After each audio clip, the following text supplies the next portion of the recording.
আচ্ছা, যারা লাইভে জয়েন করছো কথা ক্লিয়ার শোনা যাচ্ছে কিনা একটু জানাও, আর ভিডিও ঠিক আছে কিনা একটু বলবা।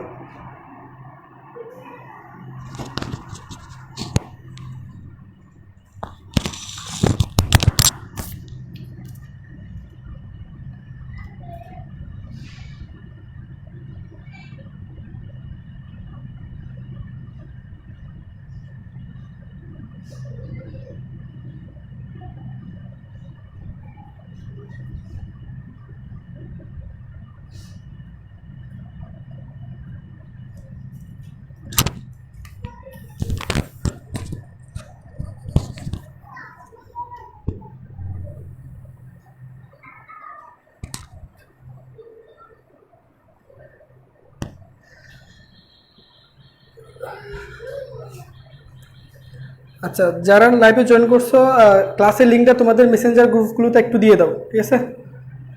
মেসেঞ্জার গ্রুপগুলোতে একটু দিয়ে দাও, আমরা ক্লাস শুরু করে দিব।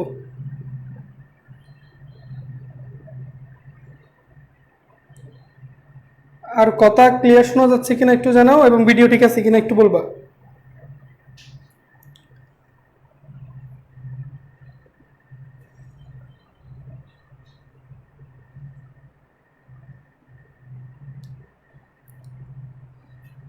তোমাদের যারা বন্ধু আছে ওদেরকে একটু মেনশন দিয়ে দাও, ঠিক আছে? ক্লাসটা আমরা এখনই শুরু করে দিব।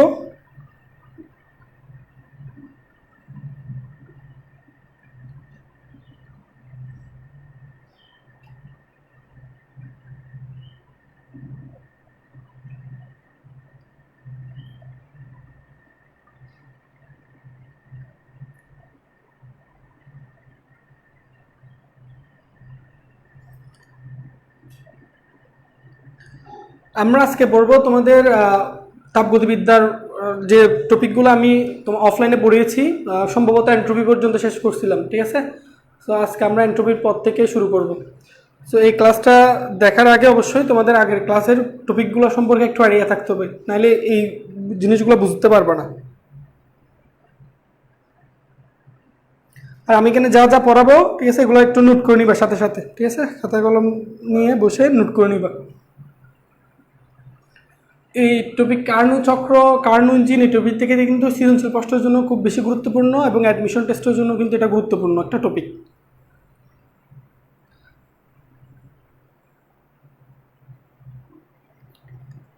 আচ্ছা, আমরা শুরু করে দিই। তোমার ক্লাসের লিঙ্কটা একটু মেসেঞ্জার গ্রুপগুলোতে একটু দিয়ে দাও, যাতে অন্যরাও সহজ জয়েন করতে পারে।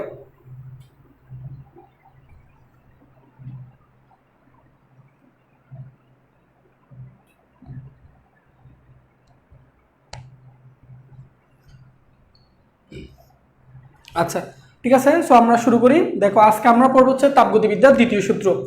আচ্ছা, তাপগতিবিদ্যার প্রথম সূত্র কিন্তু আমরা পড়িয়েছি। তাপগতিবিদ্যার প্রথম সূত্রের কনসেপ্টটা কি ছিল, যে আমাদের কোনো একটা সিস্টেমে আমি যদি ডিকিউ পরিমাণ তাপশক্তি প্রদান করি, তাহলে এই ডিকিউ পরিমাণ তাপশক্তির সে কিছু অংশ তার অভ্যন্তরীণ কাজে ব্যয় করবে, এবং অবশিষ্টটুকু দিয়ে কি করবে, কাজে রূপান্তরিত করবে। তাহলে তাপগতিবিদ্যার প্রথম সূত্রের মেন কনসেপ্টটা ছিল এটা, আমি সরবরাহকৃত তাপশক্তির কিছু অংশ সিস্টেমের অভ্যন্তরীণ শক্তি বৃদ্ধি করবে, এবং অবশিষ্ট অংশ দ্বারা সিস্টেম কি করবে, কাজ সম্পাদন করবে। তাহলে একটা জিনিস তোমাদের কিন্তু পরীক্ষায় আসে, সেটা হচ্ছে কি, তাপগতিবিদ্যার প্রথম সূত্র শক্তির নিত্যতা সূত্র মেনে চলে। এটা আসলে কিরকম? শক্তির নিত্যতা সূত্রটা কি ছিল, যে আমাদের মোট শক্তির পরিমাণ সবসময় ফিক্সড থাকে, অর্থাৎ এখানে সৃষ্টি ধ্বংস হয় না, আবার শক্তি ধ্বংস হয় না, এবং শক্তি সৃষ্টি হয় না, জাস্ট শক্তি এক রূপ থেকে অন্য রূপে কনভার্ট হয়। তাহলে খেয়াল করো, এইটাও কিন্তু তাপগতিবিদ্যার প্রথম সূত্রটা কিন্তু শক্তির নিত্যতা সূত্রকে সাপোর্ট করে। কেন সাপোর্ট করে? কারণ এখানে তুমি যতটুকু তাপশক্তি প্রদান করো, সেই তাপশক্তির কিছু অংশ অভ্যন্তরীণ শক্তিতে ব্যয় হয়, এবং অবশিষ্ট দ্বারা কি সম্পাদন হয়, কাজ সম্পাদন হয়। তাহলে তুমি যদি অভ্যন্তরীণ শক্তি এবং এই কৃত কাজের মানটাকে তুমি যদি যোগ করো, তাহলে তুমি সরবরাহকৃত তাপশক্তিটুকু পেয়ে যাবা।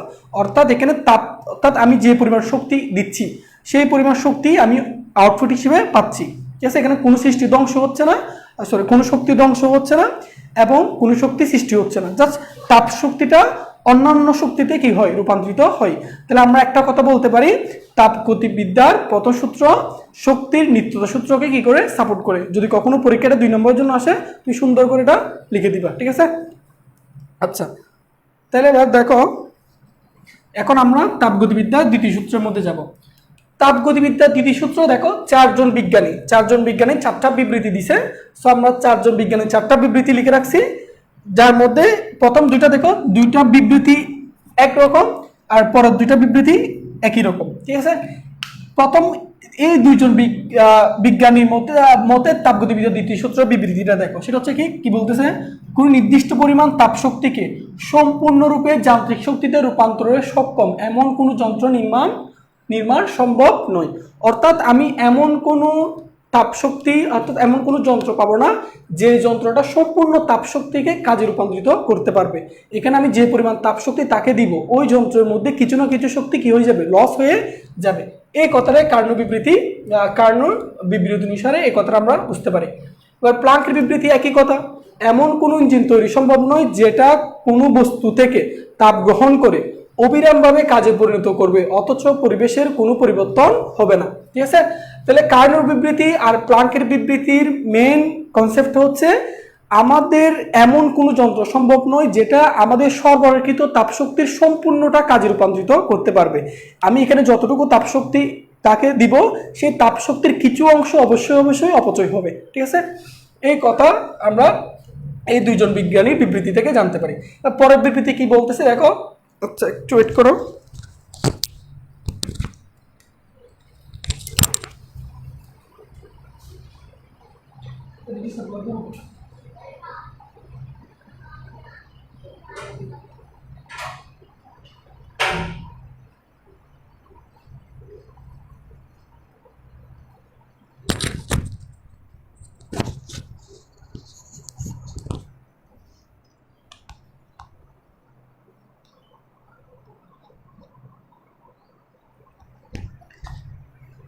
আচ্ছা, এবার এই দুইজন বিজ্ঞানীর বিবৃতি দেখো, ক্লসিয়াসের বিবৃতি আর কেলভিনের বিবৃতি, ঠিক আছে। দুইজন বিজ্ঞানীর বিবৃতি একই রকম, অর্থাৎ তাদের কনসেপ্ট একই। কি বলতেছে এখানে, বাইরের শক্তির সাহায্য ছাড়া কোনো স্বয়ংক্রিয় যন্ত্রের পক্ষে নিম্ন উষ্ণতর বস্তু হতে উচ্চতর বস্তুতে তাপের স্থানান্তর করা সম্ভব নয়।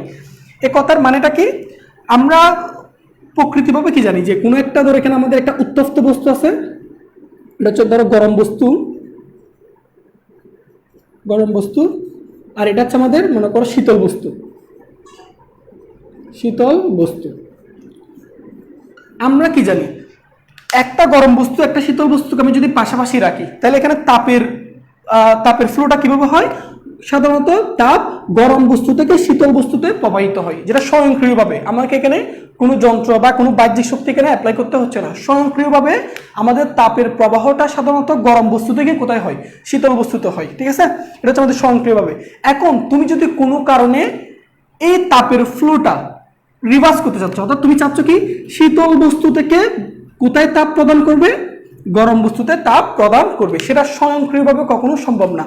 তুমি যদি শীতল বস্তু থেকে গরম বস্তুতে তাপের ফ্লোটা করতে চাও, অর্থাৎ শীতল বস্তু থেকে গরম বস্তুতে তাপ প্রদান করতে চাও, তাহলে এটা কখনো স্বয়ংক্রিয়ভাবে সম্ভব না। এটা তোমাকে অবশ্যই একটা বাহ্যিক কি করতে হবে, কাজ সম্পাদন করতে হবে, অর্থাৎ বাহ্যিক তোমাকে এনার্জি লস করতে হবে। এই কথাটাই হচ্ছে ক্লসিয়াসের বিবৃতি থেকে বুঝতে পারি। দেখো, বাইরের শক্তির সাহায্য ছাড়া কোনো স্বয়ংক্রিয় যন্ত্রের পক্ষে নিম্ন উষ্ণতর বস্তু হতে উচ্চতর বস্তুতে তাপের স্থানান্তর করা সম্ভব নয়। আমাদের সাধারণত তাপের স্বয়ংক্রিয় প্রবাহটা কোথায় হয়, গরম বস্তু থেকে শীতল বস্তুতে, ঠিক আছে। এখন তুমি যদি চাও যে শীতল বস্তু থেকে তাপটা গরম বস্তুতে দিবে, তাহলে এটা কখনো স্বয়ংক্রিয়ভাবে করা সম্ভব না। এখানে তোমাকে করতে হলে এই কাজটুকু তোমাকে বাইরের শক্তি কি দিতে হবে, বাইরের শক্তি বা বাহ্যিক কাজ সম্পাদন করতে হবে। একটা উদাহরণ দেওয়া যায়, যেমন ধরো তুমি যদি একটা পরিবেশে, ধরো এটা একটা পরিবেশ, এই পরিবেশের মধ্যে তুমি মনে করো একটা বরফের খণ্ডকে রেখে দিছো, একটা বরফ খণ্ডকে এখানে রেখে দিছো। তাহলে দেখো, বরফ খণ্ডটা হচ্ছে এখানে তোমার ঠান্ডা আর বাইরের পরিবেশটা হচ্ছে উত্তপ্ত। এখন কি হবে, কিছুক্ষণ পর তুমি দেখবা এই বরফটা গলে কোথায় হয়ে যায়, পানিতে হয়ে যায়। তার মানে উষ্ণতর বস্তু, অর্থাৎ বাইরের পরিবেশ থেকে বরফ তাপ গ্রহণ করে এটা কোথায় পরিণত হয়ে যাচ্ছে? পানিতে পরিণত হয়ে যাচ্ছে, যেটা স্বয়ংক্রিয়ভাবে হয়, আমাকে এখানে কোনো বাহ্যিক কাজ করতে হয় না। এখন তুমি যদি কখনো এরকম একটা পরিবেশের মধ্যে তুমি যদি পানিকে রাখো, ধরো আমি এক গ্লাস পানিকে রাখি, আমি যদি পানিকে রাখি, তাহলে এই পানি কখনো কি বরফে পরিণত হবে আপনি ভাবে? না। তাহলে তুমি যদি এই পানিকে বরফে পরিণত করতে চাও, তাহলে তোমাকে অবশ্যই এই পানিটাকে নিয়ে কোথায় রাখতে হবে? ফ্রিজে রাখতে হবে। কোথায় রাখতে হবে? ফ্রিজে রাখতে হবে। ফ্রিজ কি করে? ফ্রিজ যেটা করে, ফ্রিজের মধ্যে তুমি কোনো একটা বস্তু রাখলে দেখবা বাইরের পরিবেশটা কিন্তু খুবই উত্তপ্ত, কিন্তু ফ্রিজের ভিতরে পরিবেশটা কিন্তু খুবই ঠান্ডা। এখন আমি যদি কোনো একটা বস্তুকে ফ্রিজের মধ্যে রাখি, তাহলে এখানে দেখো উত্তপ্ত বস্তু থেকে কিন্তু তাপটা গিয়ে ফ্রিজের মধ্যে গিয়ে ফ্রিজের বস্তুগুলোকে কি করে দেয় না? উত্তপ্ত করে দেয় না। বরঞ্চ কি হয়, ফ্রিজের মধ্যে যে বস্তুগুলো রাখা হয় সেই বস্তু থেকে তাপটা কোথায় চলে আসে? পরিবেশে চলে আসে। তাহলে এখানে তাপের প্রবাহটাকে আমি উল্টা করে দিচ্ছি, অর্থাৎ শীতল বস্তু থেকে কোথায় নিয়ে যাচ্ছি? উষ্ণতর বস্তুতে নিয়ে যাচ্ছি। তাহলে এই শীতল বস্তু থেকে উষ্ণতর বস্তুতে নিতে হলে অবশ্যই এখানে একটা যন্ত্রের সাহায্য নিতে হয়। সেই যন্ত্র হচ্ছে কি? ফ্রিজ, যেখানে আমরা ইলেকট্রিক এনার্জি ব্যয় করে আমরা তাপের ফ্লোটাকে রিভার্স করতেছি। ঠিক আছে? তাহলে এই কথাটাই হচ্ছে ক্লসিয়াসের বিবৃতি, ক্যালভিনের বিবৃতি থেকে বোঝা যায়। তাহলে তাপ গতিবিদ্যার দ্বিতীয় সূত্রের মেন সামারি হচ্ছে দুইটা। একটা সামারি হচ্ছে যে এমন কোনো যন্ত্র সম্ভব নয় যেটা সম্পূর্ণ তাপশক্তিকে কাজে রূপান্তরিত করবে। এখানে অবশ্যই তাপশক্তির কিছু অংশ লস হবে এবং অবশিষ্ট অংশ দ্বারা কি হবে? কাজ সম্পাদন হবে।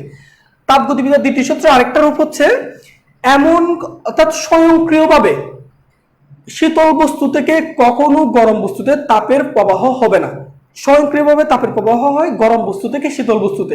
এখন তুমি যদি কোনো কারণে শীতল বস্তু থেকে গরম বস্তুতে তাপের প্রবাহটা করতে চাও, তাহলে তোমাকে অবশ্যই বাহ্যিক কোনো এনার্জি লস করতে হবে। ঠিক আছে?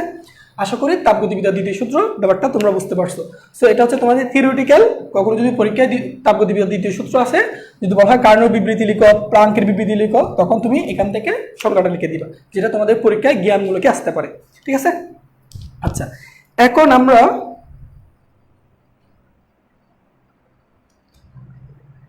আমরা কার্নো চক্রের মধ্যে যাব।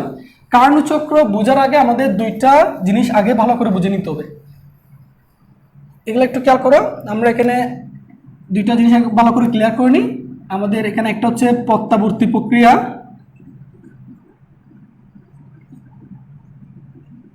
ঠিক আছে, যেটা বলা হয় রিভার্সিবল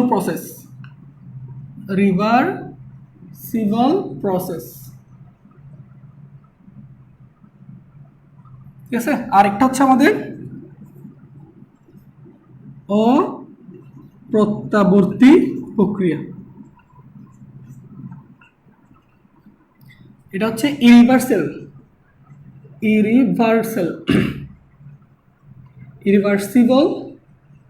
প্রসেস।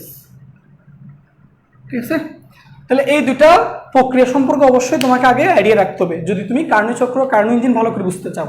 তাহলে আসো আমরা দুইটা প্রক্রিয়া সম্পর্কে একটু আইডিয়া নিয়ে নিই। ঠিক আছে? প্রথমে আমরা প্রত্যাবর্তী প্রক্রিয়া সম্পর্কে জানবো, তারপর আমরা অপ্রত্যাবর্তী প্রক্রিয়া বা ইরিভার্সিবল প্রসেসে যাব। ঠিক আছে? সো প্রত্যাবর্তী প্রক্রিয়ার সংজ্ঞাটা একটু লিখি। দেখো সংজ্ঞাটা একটু লিখে নাও সবাই, তারপর আমরা সংজ্ঞা দেখে দেখে তোমাদের জিনিসগুলো ব্যাখ্যা করব। কোন যে প্রক্রিয়া বিপরীতমুখী হয়ে প্রত্যাবর্তন করে,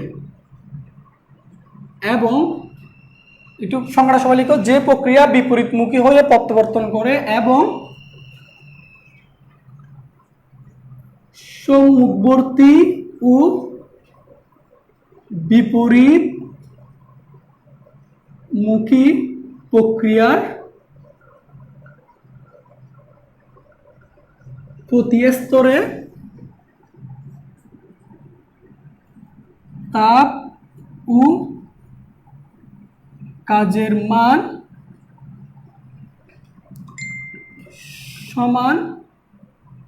সমান ও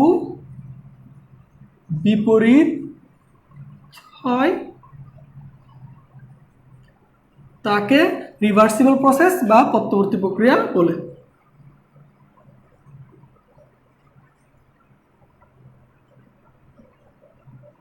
ঠিক আছে, একটু সংজ্ঞাটা লিখে নাও। আমরা একটা উদাহরণ দিই এটা, ঠিক আছে।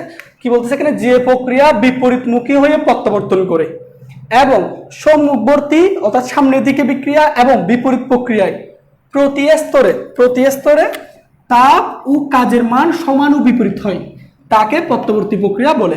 তাহলে প্রত্যাবর্তী প্রক্রিয়ার শর্তগুলো দেখো। শর্ত হচ্ছে কি, তাকে কোনো একটা স্টার্টেড অর্থাৎ যেখান থেকে যাত্রা শুরু করছে সেখান থেকে যাত্রা শুরু করে আবার প্রত্যাবর্তন করে আগের অবস্থায় ফিরে আসতে হবে, এটা একটা কন্ডিশন। আর একটা কন্ডিশন কি, সামনের দিকের প্রক্রিয়া এবং বিপরীতমুখী প্রক্রিয়ায় উভয় স্তরে তাপ ও কাজের মান সমান হতে হবে এবং বিপরীতমুখী হতে হবে। এই দুইটা কন্ডিশন যে প্রক্রিয়াগুলো মেনটেন করে চলবে তাদেরকে আমরা কি বলবো, প্রত্যাবর্তী প্রক্রিয়া বলবো। একটা উদাহরণ দেওয়া যায়, যেমন তুমি মনে করো এখানে একটা বরফ রাখছো, এখানে মনে করো একটা বরফ আছে,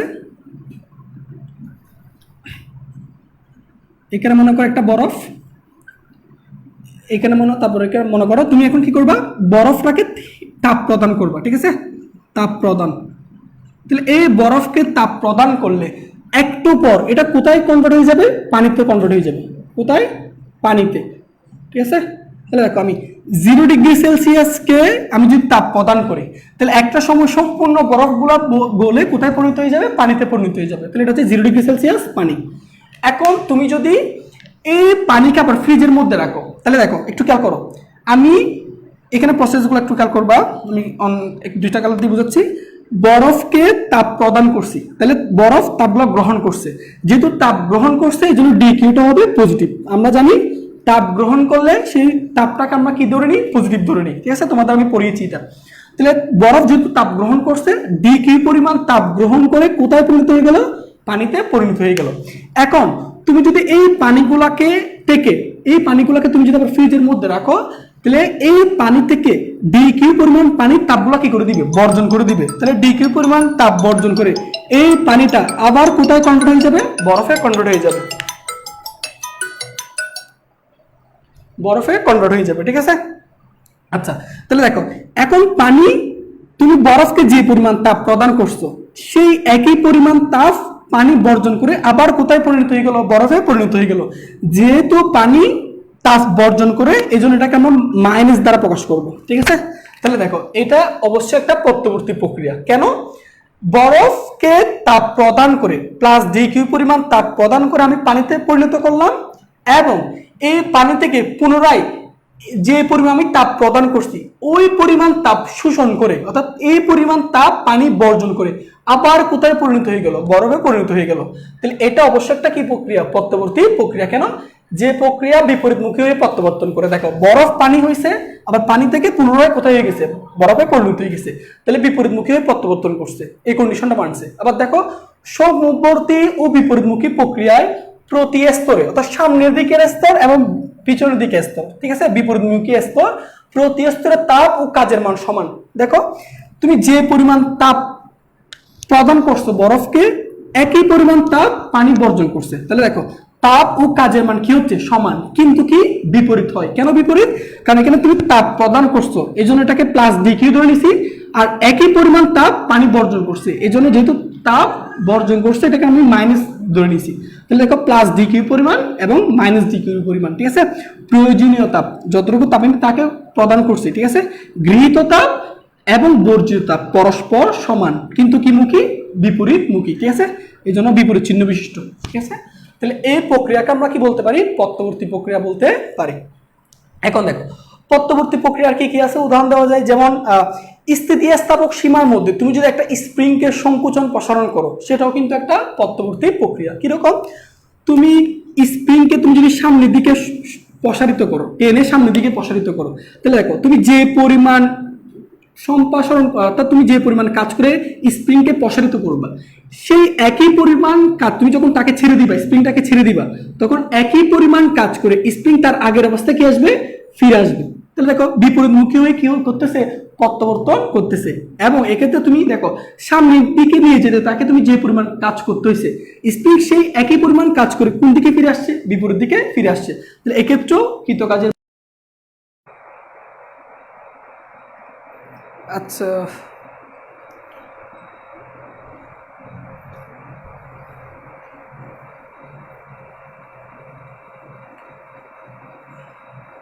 এখন ভিডিও ঠিক আছে কিনা একটু জানাও তো। কারেন্ট চলে গেছিল, এই জন্য ওয়াইফাই রিকানেক্টেড হইতে একটু সময় লাগছে।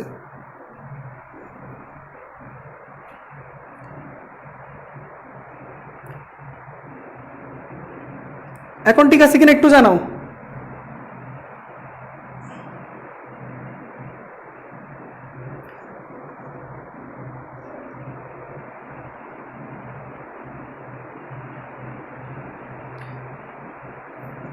এখন ঠিক আছে, যাদের ব্লার হচ্ছে তোমরা রেজুলেশনটা একটু বাড়ায় দাও, রেজুলেশনটা বাড়ায় দিলে ঠিক হয়ে যাবে।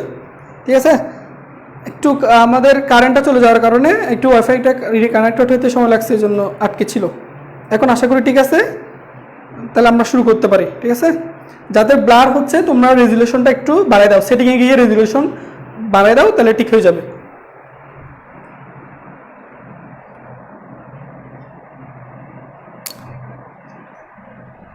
আচ্ছা, সো আবার দেখো আমরা পত্রবর্তী প্রক্রিয়ার দেখো আমরা এখানে কি বলছি, স্থিতিস্থাপক সীমার মধ্যে স্প্রিংয়ের সংকোচন প্রসারণ, এটাও কিন্তু একটা পত্রবর্তী প্রক্রিয়া। কেন? কারণ স্প্রিংকে আমি যে পরিমাণ কাজ করে প্রসারিত করব, যখন ছেড়ে দিব একই পরিমাণ কাজ করে স্প্রিং তার আগের অবস্থায় কি আসবে, ফিরে আসবে। অর্থাৎ এখানে সম্মুক্ত কি যাইতে আমি যে পরিমাণ কাজ করছি ঠিক একই পরিমাণ কাজ করে স্প্রিং আগের অবস্থানে ফিরে আসে। এখানেও কিন্তু কাজের মান সমান, কিন্তু কি মুখী, বিপরীতমুখী। তাহলে এটাকে আমরা কি বলতে পারবো, পত্রবর্তী প্রক্রিয়া বলতে পারবো। সো তোমাকে যদি কখনো পরীক্ষায় পত্রবর্তী প্রক্রিয়ার উদাহরণ আসে, তাহলে তুমি কি বলবা, বরফ পানিতে পরিণত হওয়া। ঠিক আছে, আবার পানি থেকে বরফ, স্থিতিস্থাপক সীমার মধ্যে স্প্রিংয়ের সংকোচন প্রসারণ, এগুলো সবগুলা পত্রবর্তী প্রক্রিয়ার উদাহরণ। আচ্ছা, এবার দেখো এখানে পত্রবর্তী প্রক্রিয়ার শর্ত ছিল বিপরীতমুখী হয়ে প্রত্যাবর্তন করতে হবে। ঠিক আছে, বিপরীতমুখী হয়ে প্রত্যাবর্তন করতে হবে, এটাও শর্ত, এই কন্ডিশনটাও মেনটেন করতে হবে। পাশাপাশি প্রতি স্তরে, অর্থাৎ সামনের দিকে এবং বিপরীতমুখী হয়ে প্রত্যাবর্তন করার সময় প্রতি স্তরে তাপ ও কাজের মান সমান এবং বিপরীত হতে হবে। এই দুইটা কন্ডিশন মানলে সেটাকে আমরা কি বলতে পারি, পত্রবর্তী প্রক্রিয়া বলতে পারি। কিন্তু আসলে বাস্তব জীবনে পত্রবর্তী প্রক্রিয়া সম্ভব না। ঠিক আছে, বাস্তব জীবনে এমন কোনো প্রক্রিয়া না যেটা আসলে তোমার পত্রবর্তী প্রক্রিয়া। জাস্ট এটা হচ্ছে আমরা আইডিয়াল কেস, আদর্শ কেস হিসেবে চিন্তা করতে পারি। কেন? কারণ তুমি যখন বরফ থেকে পানিতে পরিণত করতেছো, এখানে কিছু পরিমাণ কিন্তু বরফ থেকে পানি যখন পরিণত করবা, তাপ দিবা, তখন এখান থেকে কিছু পরিমাণ পানি অর্থাৎ বরফ বাষ্প হয়ে চলে যাবে। ঠিক আছে, তাহলে আমি দেখো যে পরিমাণ অর্থাৎ বরফ থেকে যে পরিমাণ আমি পানিতে পরিণত করতেছি, একই অর্থাৎ পানি থেকে আমি একই পরিমাণ বরফ কখনো ফিরে পাবো না। অর্থাৎ এইখানে দুই প্রক্রিয়ায় অবশ্যই কিছু না কিছু কি হবে, লস হবে। প্রতি স্তরে তাপের পরিমাণও সমান হয় না, একটু হলেও কি হয়, লস হয়। এই জন্য এটা সম্পূর্ণরূপে পত্রবর্তী প্রক্রিয়া না, জাস্ট এটা একটা আমরা আদর্শ কেস হিসেবে চিন্তা করতে পারি। আচ্ছা, এবার আসো আমরা পত্রবর্তী প্রক্রিয়ার আরেকটা জিনিস জেনে নিই। ঠিক আছে, এটা খুব বেশি ইম্পর্টেন্ট। এটা হচ্ছে কি, এখন লিখো সবাই, পত্রবর্তী প্রক্রিয়া এন্ট্রপি পরিবর্তন। এটা কিন্তু তোমাদের পরীক্ষা আসে, পত্রবর্তী প্রক্রিয়ায় এন্ট্রপির পরিবর্তন, এন্ট্রপির পরিবর্তন, এটা একটু খেয়াল করো। আচ্ছা, তোমাদের এন্ট্রপি পরিবর্তন আমি পড়িয়েছিলাম। এন্ট্রপি পরিবর্তনের সূত্র কি ছিল, DS equal to DQ divide by T. ঠিক আছে, এটা কিন্তু আমি তোমাদের ক্লাসে পড়িয়েছি। এন্ট্রপি পরিবর্তনের সূত্র কি, D Q divide by T. D Q হচ্ছে প্রয়োজনীয় তাপ ডিভাইড বাই তাপমাত্রা। ঠিক আছে, এখন আসো পত্রবর্তী প্রক্রিয়া এন্ট্রপি পরিবর্তনটা আমরা হিসাব করি, একটু লক্ষ্য করো, এখানে খেয়াল করো। প্রথম আমরা ডিএস1, ডিএস1 মানে হচ্ছে কি, যখন বরফ থেকে কোথায় পরিণত হচ্ছে, পানিতে। বরফ থেকে কোথায় পরিণত হচ্ছে, পানিতে। এটা হচ্ছে অর্থাৎ আমরা এখানে এন্ট্রপি পরিবর্তন দুই ধরনের হিসাব করব, একটা হচ্ছে বরফ থেকে পানিতে, আবার পানি থেকে কোথায়, বরফ। ঠিক আছে, অর্থাৎ আমাদের বিপরীতমুখী হয়ে প্রত্যাবর্তন করতে হবে সম্পূর্ণ চক্রে। সম্পূর্ণ চক্রে এন্ট্রপি পরিবর্তন আমরা হিসাব করব। প্রথমটা কি, যখন বরফ থেকে পানিতে হচ্ছে, বরফ থেকে পানিতে হচ্ছে, তাহলে তখন এন্ট্রপি পরিবর্তন দেখো, DS one equal to DQ divide by T. কত ডিগ্রি সেলসিয়াস তাপমাত্রায় গণনা করতেছি, 0 ডিগ্রি সেলসিয়াস তাপমাত্রায়, তাহলে এখানে টি মান হচ্ছে 273 কেলভিন।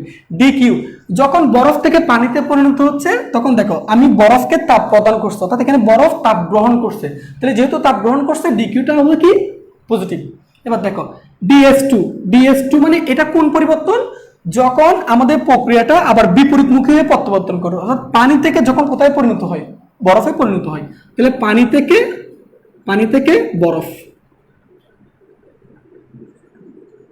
তাহলে এখানে এটাকে আমরা প্রকাশ করতেছি DS2 দ্বারা। তাহলে DS2 হিসাব করি তো, দেখো এখানে লক্ষ্য করো, পানি থেকে যখন বরফ পরিণত হচ্ছে তখন কতটুকু তাপ বর্জন করে, ডিকিউ পরিমাণ, তাই না, ডিকিউ পরিমাণ। আচ্ছা এটাকে আমরা একটা কাজ করি, এটাকে DQ1 দিই, এটাকে DQ2 দিই, ঠিক আছে, তোমাদের বোঝানোর জন্য।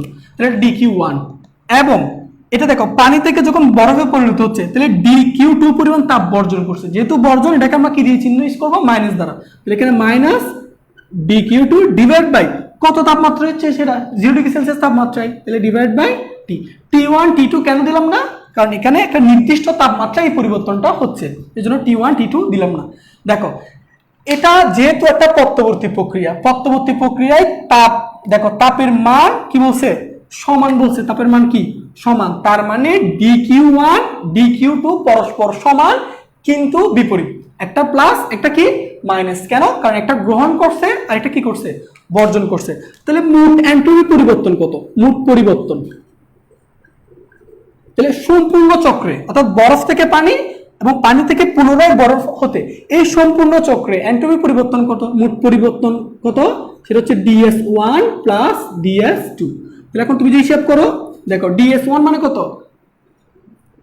DQ1 divide by T minus DS2 মানে কত, DQ2 ডিভাইড বাই T। ওই যে এটা মাইনাস, তো মাইনাসের প্লাসে মাইনাস। এখন এখান থেকে তুমি যদি টিটা কমন নাও, 1/T টা কমন নাও, তাহলে DQ minus DQ2, DQ1 minus DQ2, যেহেতু DQ1 এবং DQ2 পরস্পর সমান, তাহলে একটা থেকে আরেকটা বিয়োগ করলে কত হয়ে যাবে, 0। তাহলে এখানে আমি এন্ট্রপি পরিবর্তন কত পাচ্ছি, 0 পাচ্ছি। তাহলে আমরা একটা কথা কি বলতে পারি, যতগুলা পত্তবর্তী প্রক্রিয়া আছে প্রত্যেকটা পত্তবর্তী প্রক্রিয়ায় এন্ট্রপির মোট পরিবর্তন সবসময় কত হবে, 0 হবে। এমসিকিউর জন্য এটা খুব বেশি গুরুত্বপূর্ণ। সো আমরা এখানে নোট করে লিখে রাখবা, সেটা হচ্ছে কি পত্তবর্তী প্রক্রিয়ায় এন্ট্রপির পরিবর্তন 0। যদি কখনো পরীক্ষা এটা আসে পত্তবর্তী প্রক্রিয়া এন্ট্রপির পরিবর্তন দেখাও, তাহলে তুমি সুন্দর করে এই ক্যালকুলেশনটা করে দিবা। তাহলে পত্তবর্তী প্রক্রিয়া এন্ট্রপির পরিবর্তন কত, 0। দেখো এন্ট্রপির পরিবর্তন 0 এই কথার মানেটা কি, অর্থাৎ আমরা তোমাদেরকে যখন অন্তরীকরণ পড়াইছিলাম, দেখো অন্তরীকরণ পড়ানোর সময় আমরা এইভাবে একটা জিনিস পড়াইছি, dx এখানে এটা কনস্ট্যান্ট, এটা কনস্ট্যান্ট। তাহলে কোনো একটা কনস্ট্যান্টকে আমি যদি x এর সাপেক্ষে কি করি, ডিফারেন্সিয়েশন করি, তাহলে এটার মান কত আসে, 0 আসে। তার মানে কোনো কিছুর পরিবর্তন 0 হওয়ার মানে হচ্ছে ওই জিনিসটা হচ্ছে কি একটা কনস্ট্যান্ট রাশি, তাই না। তাহলে দেখো এখানে পরিবর্তন 0, এন্ট্রপির পরিবর্তন 0, এন্ট্রপির পরিবর্তন 0 মানে কি এন্ট্রপির কোনো পরিবর্তন হচ্ছে না। তাহলে এখানে এন্ট্রপিটা কি আছে, স্থির আছে, ফিক্সড। তাহলে এন্ট্রপিকে আমরা এখানে কি বলতে পারবো, ধ্রুব বলতে পারবো। সো পরীক্ষায় এটা দুভাবে আসতে পারে, দেখাও যে পত্তবর্তী প্রক্রিয়ায় এন্ট্রপির পরিবর্তন 0 এটাও বলতে পারে, অথবা স্যাররা বলতে পারে পত্তবর্তী প্রক্রিয়ায় এন্ট্রপি ধ্রুব থাকে বা এন্ট্রপি স্থির থাকে, সেটাও তুমি একইভাবে ব্যাখ্যা করতে পারবা। তাহলে এখানে সুন্দর করে একটা নোট লিখে লিখবা, সেটা হচ্ছে কি পত্তবর্তী প্রক্রিয়ায় মোট এন্ট্রপির পরিবর্তন 0 এবং আরেকভাবে লিখতে পারো পত্তবর্তী প্রক্রিয়ায় এন্ট্রপি স্থির থাকে, এন্ট্রপির কোনো পরিবর্তন হয় না। বলো পত্তবর্তী প্রক্রিয়াটা ভালো করে বুঝতে পারছো কিনা জানো, কারণ এটা যদি তুমি বুঝে থাকো আমরা কিন্তু একটু পর এই জিনিসগুলো নিয়ে কার্যচক্র পড়বো। তাহলে তোমাকে যদি কোনো একটা প্রক্রিয়া পত্তবর্তী কিনা প্রমাণ করতে বলে, তাহলে তুমি সুন্দর করে ওই প্রক্রিয়ার এন্ট্রপি পরিবর্তন বের করবা। যদি দেখো এন্ট্রপি পরিবর্তন 0 আসে, তাহলে তুমি বলবো ওই প্রক্রিয়াটা পত্তবর্তী প্রক্রিয়া, আর যদি 0 না আসে তাহলে পত্তবর্তী প্রক্রিয়া না। তাহলে কোনো একটা প্রক্রিয়া পত্তবর্তী কিনা প্রমাণ করার উপায়টা হচ্ছে কি তার এন্ট্রপির পরিবর্তন হিসাব করে। বলো এটুকু ক্লিয়ার হয়েছে কিনা আমাকে একটু জানাও।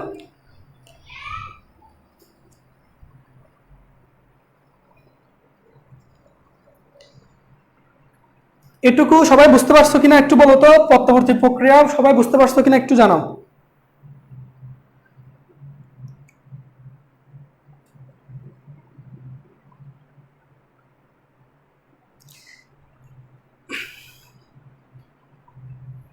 আর কোনো প্রশ্ন থাকলে বলবা, বুঝতে পারছো কিনা একটু জানাও।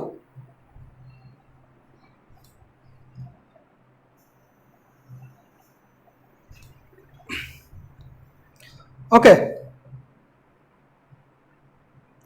ঠিক আছে, তাহলে এবার আমরা তাহলে একটা জিনিস মনে রাখবো, আমরা কিন্তু একটু পর এটা যাবো ওই যে পত্তবর্তী প্রক্রিয়ায়।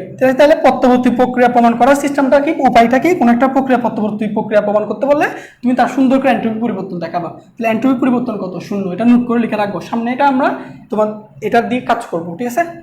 ওকে, তাহলে আমরা পত্তবর্তী প্রক্রিয়া বুঝতে পারছি। তাহলে বাস্তব জীবনে, বাস্তব ক্ষেত্রে প্রত্যবর্তী প্রক্রিয়াটা কিন্তু সম্ভব না। বাস্তব ক্ষেত্রে যতগুলো প্রক্রিয়া আছে সবগুলা কিন্তু অপ্রত্যবর্তী প্রক্রিয়া, ঠিক আছে? এটা জাস্ট একটা আইডিয়াল কেস হিসেবে চিন্তা করা হয়েছে। ওকে, এখন আমরা এটা দেখে একটু অপ্রত্যাবর্তী প্রক্রিয়া, বা এটা হচ্ছে ইরিভার্সিবল প্রসেস। তাহলে এটা কি লিখবো? যে একই সংখ্যা কি লিখবো এখানে, যে প্রক্রিয়া, অর্থাৎ প্রত্যবর্তী প্রক্রিয়া ঠিক বিপরীত, যে প্রক্রিয়া বিপরীত মুখী হয়ে প্রত্যাবর্তন করে না, যে প্রক্রিয়া বিপরীতমুখী হয়ে প্রত্যাবর্তন করে না এবং সম্মুখবর্তী ও বিপরীতমুখী প্রক্রিয়ার প্রতি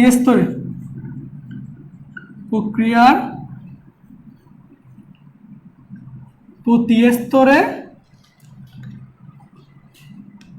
তাপ ও কাজের মান সমান ও বিপরীত হয় না, তাকে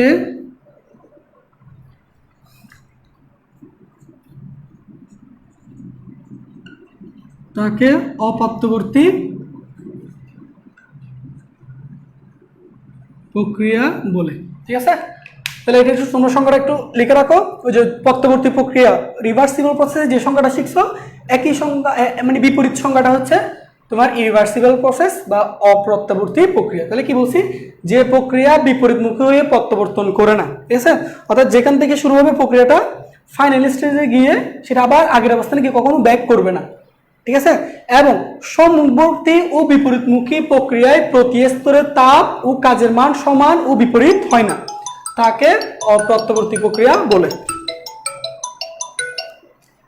ওকে, একটা আচ্ছা এটার একটা উদাহরণ দেওয়া যায়। উদাহরণটা কি?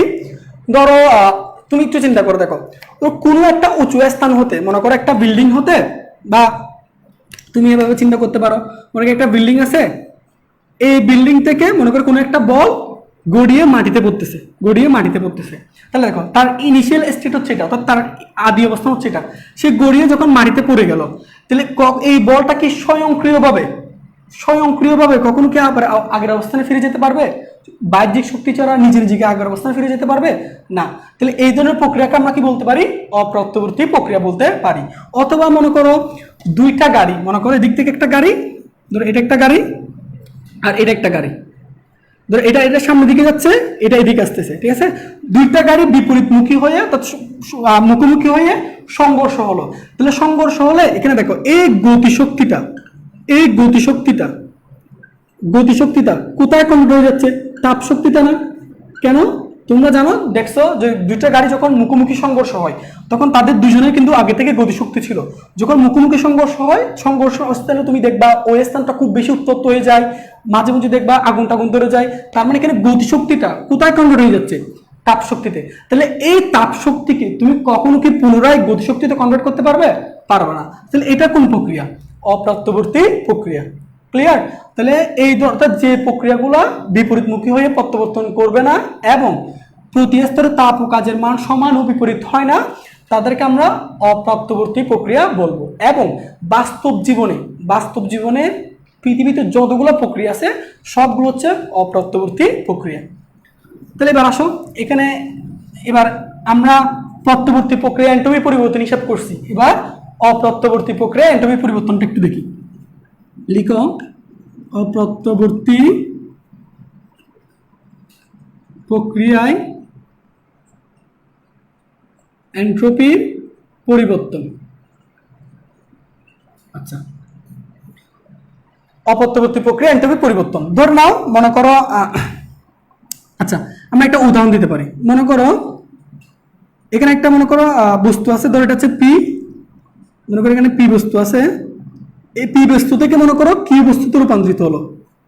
আমি ধরে নিচ্ছি, ঠিক আছে। মনে করো পি বস্তুটা কিউ বস্তুতে রূপান্তরিত হলো।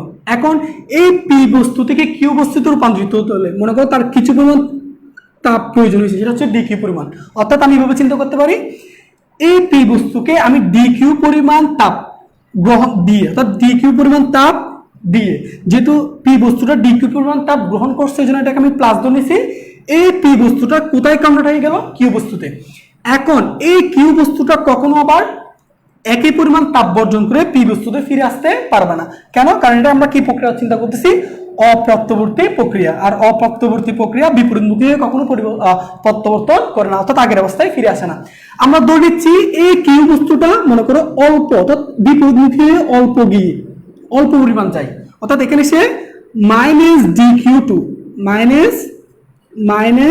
ডিকিউ টু পরিমাণ তাপ বর্জন করে সামনে সামান্য বিপরীতমুখী হয়, কিন্তু সম্পূর্ণটা যাইতে পারে না। তাহলে এই ধরনের কেসটাকে আমরা কি বলতেছি? অপ্রত্যবর্তী প্রক্রিয়া। তাহলে উদাহরণটা একটু ভালো করে বুঝো। এন্ট্রপি পরিবর্তন হিসাব করতে হলে তোমার এই জিনিসটা বুঝতে হবে। কি বললাম? আমাদের একটা পি বস্তু ছিল, সেটাকে আমি তাপ প্রদান করে ডি কিউ পরিমাণ তাপ দিয়ে সেই পি বস্তু থেকে এই বস্তুকে আমরা কিউ বস্তুতে কনভার্ট করে নিলাম। এখন এই কিউ বস্তুটা ডি কিউ পরিমাণ তাপ তো বর্জন করতে পারবো না, অল্প তাপ, খুবই অল্প তাপ বর্জন করে সামান্য ব্যাক আসলো, কিন্তু সম্পূর্ণটা আগের অবস্থানে ফিরে আসতে পারলো না, তাই না? তখন এটাকে আমরা কি বলবো? অপ্রত্যবর্তী প্রক্রিয়া। এবার দেখি এখানে এন্ট্রপি পরিবর্তন হিসাব করি। এন্ট্রপি পরিবর্তন দেখো, আমরা প্রথমে ডিএস ওয়ান মানে হচ্ছে কি? যখন পি থেকে এটা কোথায় যাচ্ছে? কিউতে যাচ্ছে। ডি থেকে তখন কোথায় যাচ্ছে? কিউতে যাচ্ছে। আচ্ছা, এখানে আরেকটা কথা মনে রাখা ভালো, ডিকিউ1 ইজ গ্রেটার দেন ডিকিউ2। দেখো কেন? কারণ পি বস্তুকে তুমি যে পরিমাণ তাপ প্রদান করছো, সেই একই পরিমাণ তাপ কিন্তু কখনো কিউ বস্তুটা বর্জন করতে পারবে না। কেন? কারণ এখানে তাপ এবং কাজের মান কখনো কি হয় না? সমান হয় না বলছে। এজন্য সে একই পরিমাণ তাপ বর্জন করবে না, অল্প পরিমাণ তাপ বর্জন করবে। এজন্য প্রদানকৃত তাপ সবসময় বড় বর্জনকৃত তাপের চেয়ে। কার জন্য? অপ্রত্যবর্তী প্রক্রিয়ার জন্য। এজন্য ডিকিউ1 ইজ গ্রেটার দেন টু ডিকিউ2। ঠিক আছে? এটা মাইনাস কেন দিলাম? অল্প পরিমাণ বর্জন করছে, জন্য মাইনাস। এবার দেখো, যখন এটা সম্মুখী যাচ্ছে, অর্থাৎ সম্মুখ দিকে, অর্থাৎ পি থেকে কিউতে যাচ্ছে, তখন এন্ট্রপি পরিবর্তন কত? সেটা আমরা একটু হিসাব করি।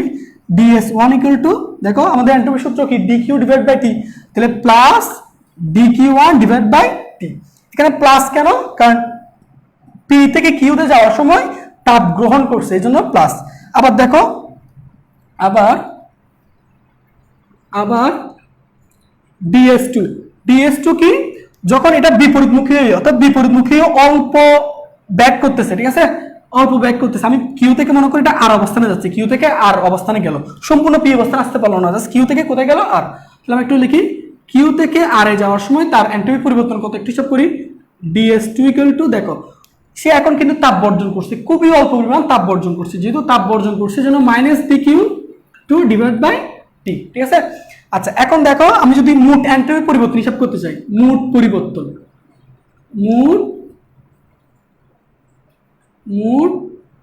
এন্ট্রপির পরিবর্তন, তাহলে মোট এন্ট্রপি পরিবর্তন হিসাব করতে হলে আমাদের দুইটা পরিবর্তনকে কি করে দিব? যোগ করে দিব। পি থেকে যখন কিউতে যাচ্ছে, তখন এন্ট্রপি পরিবর্তন ডিএস1। কিউ থেকে সম্পূর্ণ পিতে আসতে পারলো না, কিন্তু অল্প পরিমাণ আর অবস্থান আসলো, অর্থাৎ এখানে এসে এটা মনে করো স্থির গেল, আর পিতে ব্যাক আসতে পারতেছে না। তাহলে কিউ থেকে যখন আর যাচ্ছে, তখন এন্ট্রপি পরিবর্তন হিসাব করলাম। তাহলে দেখো সম্পূর্ণ প্রক্রিয়া এন্ট্রপি পরিবর্তন হিসাব করবো। তাহলে ডিএস ইকুয়াল টু ডিএস1 প্লাস ডিএস2। তারপর দেখো ডিএস1 মানে কি বলতো? ডিকিউ1 ডিভাইড বাই টি। এটা মাইনাস না, প্লাস মাইনাসে মাইনাস ডিকিউ2 ডিভাইড বাই টি। একটু খেয়াল করো, আগে বলে দিচ্ছি, এখানে যত পরিমাণ তাপ তুমি তাকে প্রদান করছো, সেই একই পরিমাণ তাপ সে কখনো বর্জন করতে পারে না, খুবই অল্প পরিমাণ তাপ বর্জন করছে। তাহলে ডিকিউ1টা বড় আর ডিকিউ2টা অবশ্যই কি? ছোট। তাহলে বড় থেকে আমি ছোট একটা ভ্যালুকে বিয়োগ করে দিচ্ছি, তাহলে অবশ্যই আমি এখানে যে মানটা পাবো সেটা একটা পজিটিভ মান।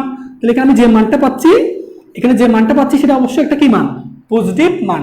তাহলে এন্ট্রপি পরিবর্তন একটা পজিটিভ আসতেছে, তাহলে এন্ট্রপি পরিবর্তন অর্থাৎ কোনো কিছু পরিবর্তন পজিটিভ আসার মানে হচ্ছে পরিবর্তনটা কি হচ্ছে বৃদ্ধি নির্দেশ করে। কোনো কিছুর পরিবর্তন পজিটিভ আসার মানে এখানে পরিবর্তনটা বৃদ্ধি নির্দেশ করে। তাহলে আমরা একটা কথা বলতে পারি, অপত্যবর্তী প্রক্রিয়ায় এন্ট্রপি পরিবর্তনটা একটা পজিটিভ মান। যেহেতু এন্ট্রপি পরিবর্তনটা একটা পজিটিভ মান আসছে, তাহলে অপত্যবর্তী প্রক্রিয়ায় এন্ট্রপি কি পাই, বৃদ্ধি পাই। তাহলে আমরা একটা কথা লিখতে পারি, সেটা হচ্ছে কি, এখানে কি লিখতে পারি, যেহেতু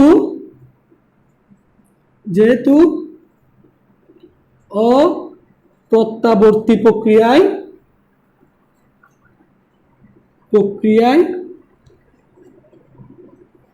এন্ট্রপির পরিবর্তন ধনাত্মক, তাই তাহলে পরিবর্তন ধনাত্মক মানে কি বৃদ্ধি পাচ্ছে, তাই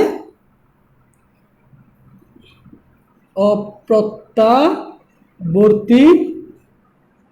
প্রক্রিয়ায় এন্ট্রপি বৃদ্ধি পাই।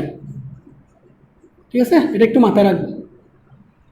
ঠিক আছে, তাহলে আমরা আচ্ছা কেসে ব্যাপারটা বুঝতে পারছো কিনা আমাকে একটু জানাও। তাহলে আমরা একটু আবার বলতেছি, আমরা ধরেছি পি থেকে একটা বস্তুকে তাপ প্রদান করে ডি কিউ পরিমাণ তাপ প্রদান করে সেটা কিউতে পরিণত করলাম। এখন যেহেতু একটা অপত্যবর্তী প্রক্রিয়া, কিউ থেকে কখনো সেটা আবার পিতে পরিণত হতে পারবে না, অর্থাৎ বিপরীতমুখী হয়ে আগের অবস্থানে প্রত্যাবর্তন করবে না। ঠিক আছে, আমরা ধরে নিচ্ছি সে কিউ থেকে সামান্য পরিমাণ পিছনে প্রত্যাবর্তন করছে, আর সম্পূর্ণ আগের অবস্থানে যেতে পারে নাই। তাহলে আমি দেখো পি থেকে কিউতে পরিণত করতে যে পরিমাণ তাপ তাকে প্রদান করছি, যেটা প্রদানকৃত তাপের জন্য প্লাস ধরে নিছি, সেই একই পরিমাণ তাপ সে বর্জন করে পি অবস্থানে আসতে পারে নাই, সে খুবই অল্প পরিমাণ তাপ বর্জন করছে। এই জন্য ডিকিউটা মাইনাস ধরে নিছি, যেহেতু তাপটা বর্জন করছে কিন্তু খুবই অল্প পরিমাণ তাপ, এই জন্য ডিকিউ ওয়ানটা অবশ্যই ডিকিউটির চেয়ে বড়। ঠিক আছে, এবার দেখো এই প্রক্রিয়ায় মোট এন্ট্রপি পরিবর্তন আমরা হিসাব করতেছি। যখন বস্তুটা পি থেকে ডিকিউ ওয়ান পরিমাণ তাপ গ্রহণ করে কিউতে যাচ্ছে, তখন এন্ট্রপি পরিবর্তন কত, plus DQ one divide by T. আবার যখন সে কিউ অবস্থান থেকে সামান্য আর অবস্থানে ব্যাক করলো, ঠিক আছে, তখন এন্ট্রপি পরিবর্তন কত, তখন এন্ট্রপি পরিবর্তন দেখো এখানে লিখে রাখছি, যখন কিউ থেকে আরে যাচ্ছে তখন এন্ট্রপি পরিবর্তন কত, minus D Q divide by T. Minus কেন, তাপ বর্জন করছে এই জন্য। তাহলে সম্পূর্ণ প্রক্রিয়ায় মোট পরিবর্তন কত, এখানে পরিবর্তন ডিএস ওয়ান, এখানে পরিবর্তন ডিএস টু। তাহলে সম্পূর্ণ পরিবর্তন হলে দুইটা কি করে দিব, যোগ করে দিব। যোগ করার সময় এই যে মাইনাসে প্লাসে মাইনাস, ডি কিউ ওয়ানটা বড় আর ডি কিউ টুটা একটা ছোট মান। ঠিক আছে, তাহলে বড় মান থেকে আমরা ছোট মান একটা যদি বিয়োগ করি, তাহলে বিয়োগফলটা অবশ্যই একটা কি মান পাবো, পজিটিভ মান। তাহলে এন্ট্রপি পরিবর্তন পজিটিভ মানে হচ্ছে এন্ট্রপি এখানে কি পাচ্ছে, বৃদ্ধি পাচ্ছে। তাহলে আমরা এমসিকিউর জন্য এটা মনে রাখবো, অপত্যবর্তী প্রক্রিয়ায় এন্ট্রপি ধীরে ধীরে কি পাই, বৃদ্ধি পাই। বলো ক্লিয়ার হয়েছে কিনা একটু জানাও।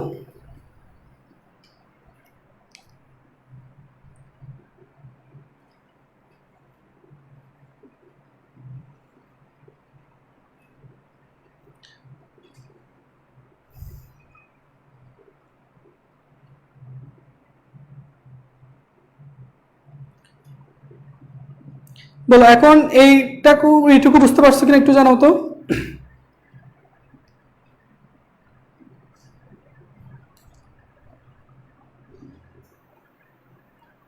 আচ্ছা ওকে, তাহলে এগুলা কিন্তু খুব ভালো করে পড়বা, তোমাদের বই এগুলো হয়তো একটু দেখবা, বই থেকে একটু ভালো করে পড়ে নিবা। ঠিক আছে, সাজন্ত স্যারের বই খুব একটা বিস্তারিত লেখা নাই, তোমরা যদি চাও লেকচারের সেলু স্যারের বইটা আছে, কিংবা আমি রিসার্চ স্যারের বই আছে, ওইখানে বিস্তারিত আছে, ওই একটু দেখতে পারো 2-3টা বই থেকে।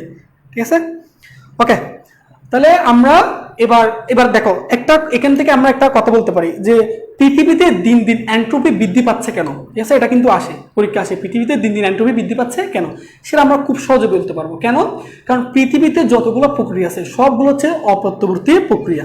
এখানে বাস্তব জীবনে আসলে প্রত্যাবর্তী প্রক্রিয়া আমরা পাই না, যে সেটা একটা আদর্শ কেস হিসেবে আমরা চিন্তা করতে পারি, কিন্তু বাস্তব জীবনে এটা সম্ভব না। তাহলে বাস্তব ক্ষেত্রে যতগুলো প্রক্রিয়া আছে সবগুলো হচ্ছে ইরিভার্সিবল বা অপ্রত্যাবর্তী প্রক্রিয়া। দেখতেছে কি, অপ্রত্যাবর্তী প্রক্রিয়ায় এন্ট্রপি পরিবর্তনটা পজিটিভ, তার মানে আমরা একটা কথা বলতে পারি কি, অপ্রত্যাবর্তী প্রক্রিয়ায় এন্ট্রপি পরিবর্তনটা ধীরে ধীরে কি পাই, বৃদ্ধি পায়, অর্থাৎ এন্ট্রপি বৃদ্ধি পায়। যেহেতু বাস্তব জীবনে অর্থাৎ বাস্তব ক্ষেত্রে যতগুলা প্রক্রিয়া আছে সবগুলা অপ্রত্যাবর্তী প্রক্রিয়া, আর অপত্যবর্তী প্রক্রিয়ায় এন্ট্রপি বৃদ্ধি পায়। এই জন্য আমাদের পৃথিবীতে দিন দিন এন্ট্রপি কি পাচ্ছে? বৃদ্ধি পাচ্ছে।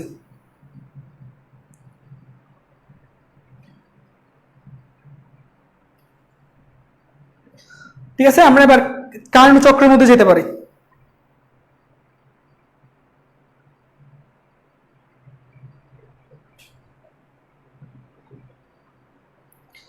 শাহির মুমতাসিম বলছে স্প্রিং এ পত্তবর্তী হবে না। না, কেন হবে না? কারণ তুমি যদি স্প্রিংকে বারবার সংকুচন প্রসারণ করতে থাকো, একটা সময় দিয়ে দেখবা স্প্রিংটা লুজ হয়ে যায়। তুমি এটা একটু বাসায় ট্রাই করবে, একটা স্প্রিংকে বারবার সংকুচন প্রসারণ করতে করতে থাকলে দেখবা স্প্রিং এর মধ্যে স্থিতিস্থাপক ক্লান্তি চলে আসে। ঠিক আছে, এগুলো তোমরা পদার্থের গাঠনিকদের মধ্যে পড়বা। স্থিতিস্থাপক ক্লান্তি মানে কি? তুমি স্প্রিংকে বারবার যদি টানতে টানতে টানো, দেখবা একটা সময় গিয়ে স্প্রিংটা লুজ হয়ে যায়। অর্থাৎ স্প্রিংকে তখন তুমি যদি ছেড়ে দাও, আগের অবস্থানে কখনো সে যায় না, সে সামান্য হলো কি থাকে, ঝুলে থাকে। এই জন্য এটা কি প্রক্রিয়া হবে না? পত্তবর্তী প্রক্রিয়া হবে না।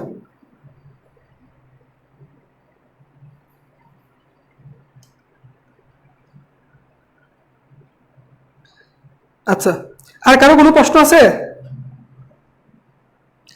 এগুলো আমি একটু বিস্তারিত বলছি যাতে ভালো করে পরীক্ষায় এমসিকিউ আসলে, রিটেনে আসলে এগুলো কিন্তু তুমি লিখতে পারো। এগুলো আমরা মুখস্থ করে ফেলি, তুমি যদি বুঝো ব্যাপারগুলো খুব ভালো করে লিখতে পারবা। আর কোনো প্রশ্ন আছে কারো? আমি কি নতুন টপিকে যাব?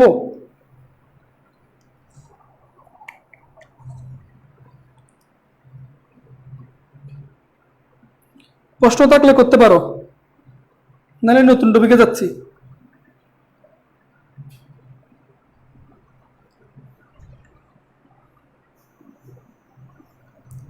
ওকে, ঠিক আছে। এখন আমরা কার্নো ইঞ্জিন নিয়ে পড়বো। ঠিক আছে,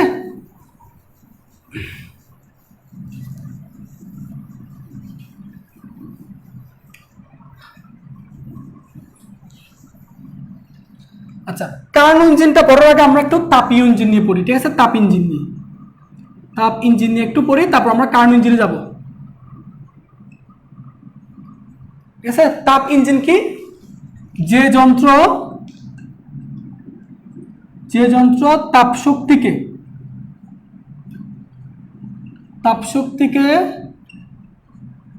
যান্ত্রিক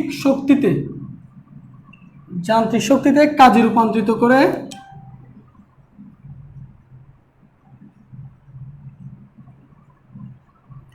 তাহলে যে যন্ত্র তাপশক্তিকে যান্ত্রিক শক্তিকে অর্থাৎ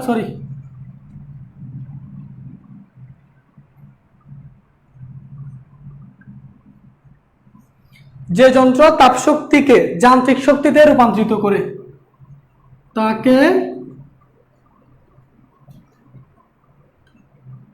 তাপ ইঞ্জিন বলে।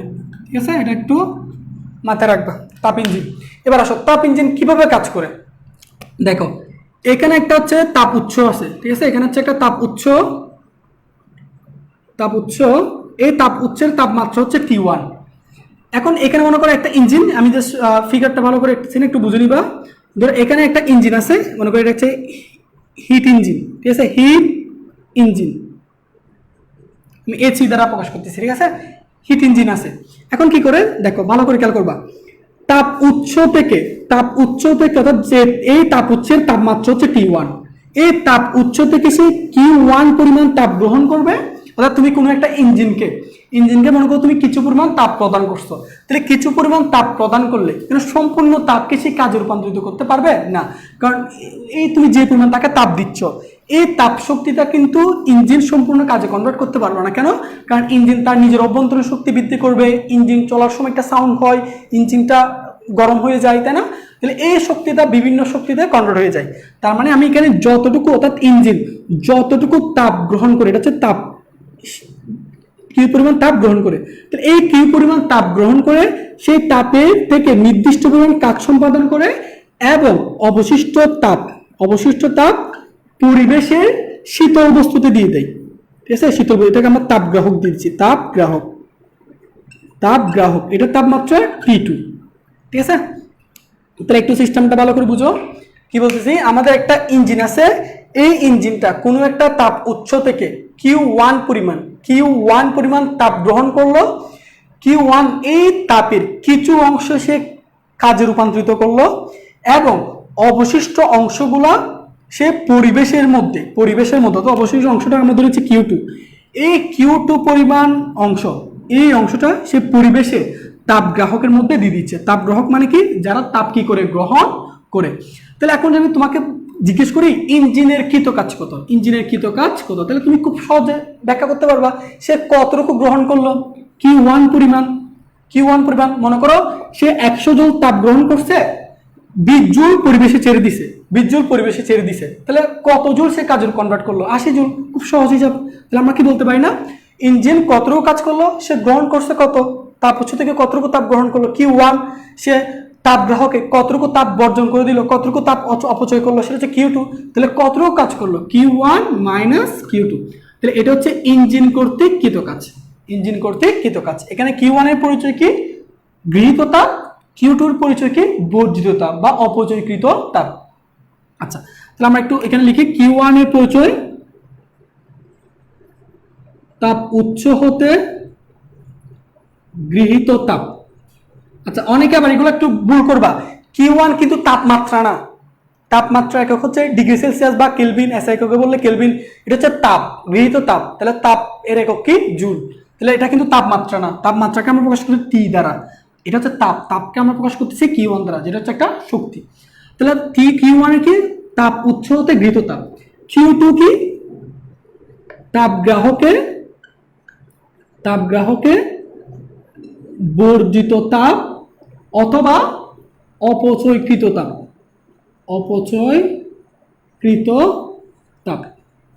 ঠিক আছে, আশা করি এই ব্যাপারটা বুঝতে পারছো। তাহলে আমরা একটা কথা বলতে পারি, এটা হচ্ছে কি, তাপগতিবিদ্যার দ্বিতীয় সূত্র অনুযায়ী কোনো একটা এমন কোনো ইঞ্জিন সম্ভব না যেটা সম্পূর্ণ তাপ শক্তিকে কাজে কনভার্ট করবে, অর্থাৎ কোনো কিছু অপচয় না করে, এরকম যন্ত্র আবিষ্কার কখনো সম্ভব না। অর্থাৎ কোনো একটা ইঞ্জিন যে পরিমাণ তাপ গ্রহণ করছে, সেই পরিমাণ তাপ থেকে কিছু পরিমাণ তাপ সে কাজে রূপান্তর করবে এবং অবশিষ্ট তাপ পরিবেশে তাপ গ্রাহকের মধ্যে বর্জন করে দিবে। ঠিক আছে, তাহলে এখানে আমরা কতটুকু কাজ করলো ইঞ্জিন, সেটা কিভাবে ব্যবহার করতে পারি, প্রয়োজনীয় তাপ মাইনাস গৃহীত তাপ মাইনাস বর্জিত তাপ।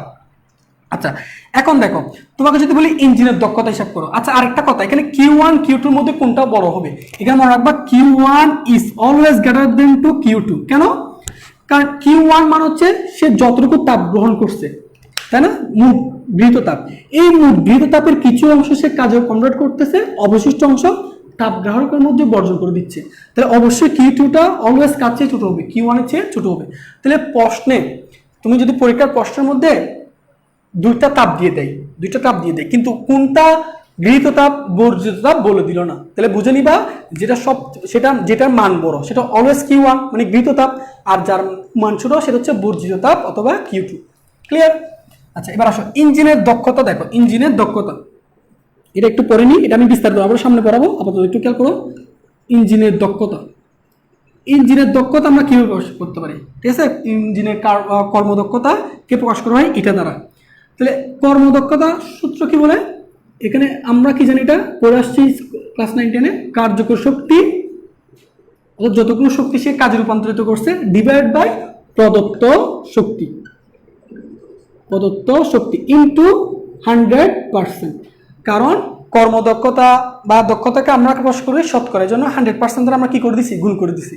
তাহলে দক্ষতা বের করার সূত্র কি, কার্যকর শক্তি ডিভাইড বাই মোট প্রদত্ত শক্তি। এটা মোট প্রদত্ত শক্তি। এবার দেখো তো একটু খেয়াল করো এই জায়গায়, এটা ইকুয়াল টু, লক্ষ্য করো কার্যকর শক্তি কতটুকু সে শক্তি কাজে রূপান্তরিত করলো, দেখো কতটুকু সে কাজে রূপান্তরিত করলো, ডাব্লিউ পরিমাণ ডিভাইড বাই মোট প্রদত্ত শক্তি, তাকে কতটুকু শক্তি দিল, সে কতটুকু শক্তি গ্রহণ করলো, Q1 পরিমাণ ইনটু 100%। তাহলে ইঞ্জিনের দক্ষতা বের করার সূত্র দেখো কি পাইলাম, W divide by Q1 into 100%। কারণ ডাব্লিউ মানে কি, দেখো ডাব্লিউ মানে Q1 মাইনাস Q2। তাহলে এখানে কি লিখতে পারি, Q1 minus Q2 divide by Q1 into 100%। তাহলে এটা ইকুয়াল টু Q1 দ্বারা তুমি যদি ভাগ করে দাও তাহলে কি লিখতে পারবো, Q1 দ্বারা তুমি যদি ভাগ করো 1 minus Q2 divide by Q1 into 100%। তাহলে যে কোনো ইঞ্জিনের কর্মদক্ষতা বা যে কোনো ইঞ্জিনের দক্ষতা বের করার সূত্র, এটা সবাই একটু লিখে রাখো। এটা দিয়ে আমরা ইঞ্জিনের দক্ষতা বের করাতে পারবো, ঠিক আছে? আমরা সামনে ম্যাথ সমাধান করব। তাহলে ইঞ্জিনের দক্ষতা সূত্র কি? 1 minus Q2 divide by Q1 into 100%। দক্ষতাকে যেহেতু শতকরা দ্বারা প্রকাশ করতেছি, এই জন্য এখানে 100% দ্বারা গুণ করছি। তাহলে এখানে Q2-র পরিচয় কি? ভালো করে বলতেছি, Q2-র পরিচয় বর্জিত তাপ বা অপচয়কৃত তাপ। Q1 এর পরিচয় কি? গৃহীত তাপ। তাহলে 1 মাইনাস বর্জিত তাপ ডিভাইড বাই গৃহীত তাপ ইন্টু 100%, দক্ষতা বের করতে পারবা। এখন কখনো যদি পরীক্ষায় কোনটা গৃহীত তাপ কোনটা বর্জিত তাপ সরাসরি উল্লেখ করে না দেয়, তাহলে বুঝবা কিভাবে? যেটার মান বড় সেটা হচ্ছে গৃহীত তাপ, মানে সেটা হচ্ছে Q1, আর যেটার মান ছোট সেটা হচ্ছে বর্জিত তাপ, সেটা হচ্ছে Q2। তাহলে আমি এভাবে করতে পারি 1 মাইনাস বড় মান অর্থাৎ বড় তাপ শক্তি নিচে থাকবে আর ছোট তাপ শক্তি কোথায় থাকবে? উপরে থাকবে। আশা করি ইঞ্জিনের দক্ষতা বা তাপ ইঞ্জিনের এই ব্যাপারটা তোমরা বুঝতে পারছো। এটা একটু বুঝতে পারছো কিনা জানাও তো।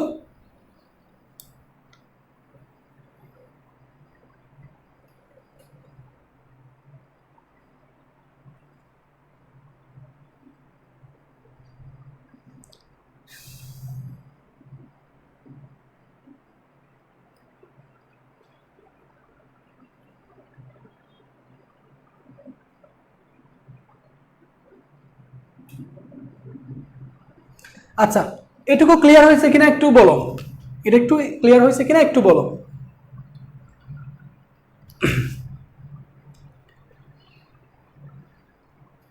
আচ্ছা, এটা একটু এবার বুঝতে পারছো কিনা জানাও। তাহলে ইঞ্জিনের দক্ষতাকে আমরা প্রকাশ করবো এভাবে 1 minus Q2 divide by Q1 into 100%। Q2 বর্জিত তাপ, Q1 হচ্ছে গৃহীত তাপ। কেন মনে রাখবা? গৃহীত তাপটা সবসময় বড় হবে আর Q2 বর্জিত তাপ সবসময় ছোট হবে। কেন? কারণ Q1 হচ্ছে মোট তাপ, এই তাপের কিছু অংশ কাজে রূপান্তরিত করে, কিছু অংশ তাপগ্রাহকে বর্জন করে, তার মানে Q1টা অবশ্যই বড়। আচ্ছা, তাহলে এটুকু মুছে দিচ্ছি। আচ্ছা, আরেকটা কথা দেখো, আমরা বাস্তব জীবনে, ঠিক আছে, যতগুলা ইঞ্জিন ব্যবহার করি, সেই ইঞ্জিনের মধ্যে তুমি যতটুকু তাপ শক্তি তাকে দিচ্ছ তার মাত্র 25 ভাগ কাজে রূপান্তরিত করে। লক্ষ্য করো, আমি আবার বলতেছি, আমরা বাস্তব জীবনে যে ইঞ্জিনগুলো দেখি, তুমি এই ইঞ্জিনের মধ্যে যতটুকু তাপ শক্তি প্রদান করো সেই তাপ শক্তি মাত্র 25 কাজে রূপান্তরিত করে। তাহলে এখানে বাকি 75 সে কি করে দেয়? অপচয় করে দেয় বা তাপগ্রাহকে বর্জন করে দেয়, পরিবেশে দিয়ে দেয়, তাই না? তাহলে দেখো, আমি এখানে তাকে যত পরিমাণ হিট দিচ্ছি তার মাত্র 25 সে কাজ রূপান্তরিত করতেছে। বেশিরভাগ তাপ সে কি করে দিচ্ছে? অপচয় করে দিচ্ছে। এই জন্য সাদি কার্নো এমন একটা ইঞ্জিন তিনি কল্পনা করলেন যেটা বেশ, অর্থাৎ তুমি যতটুকু তাকে তাপ দিবা সেই তাপের সবচেয়ে বেশি অংশ সে কাজে রূপান্তরিত করবে এবং খুবই কম পরিমাণ সে তাপগ্রাহকে বর্জন করবে। বাস্তব ক্ষেত্রে যে ইঞ্জিনগুলো পাওয়া যায় সেগুলোর কত ভাগ মাত্র কাজে রূপান্তরিত করে? গৃহীত তাপে 25 কাজে রূপান্তরিত করে। তাহলে বেশিরভাগ সে কি করে? অপচয় করে। এই জন্য সাদি কার্নো এমন একটা ইঞ্জিন তিনি কল্পনা করলেন যেটা গৃহীত তাপের বেশিরভাগ অংশ কাজে রূপান্তরিত করতে সক্ষম। ঠিক আছে, এখন আমরা কার্নো ইঞ্জিনটা একটু পড়ি। আচ্ছা, এইটুকু বুঝতে পারছো কিনা একটু বলো তো।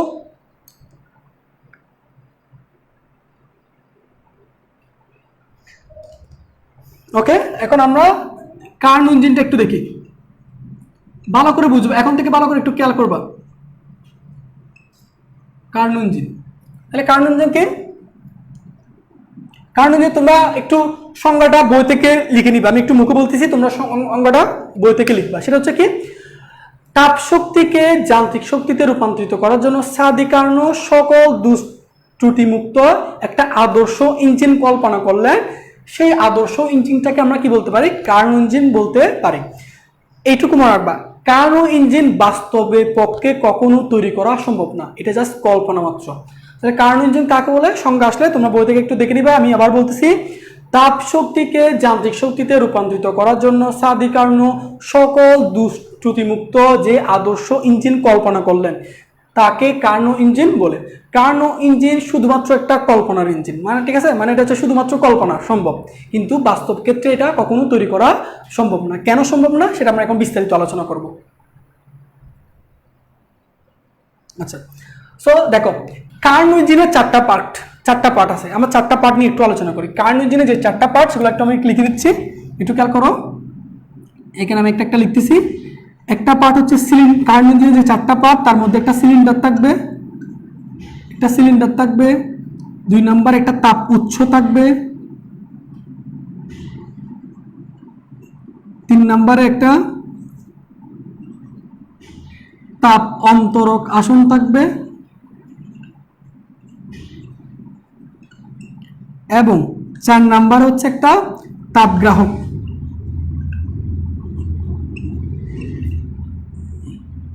ঠিক আছে, আচ্ছা তাহলে একটু খেয়াল করো।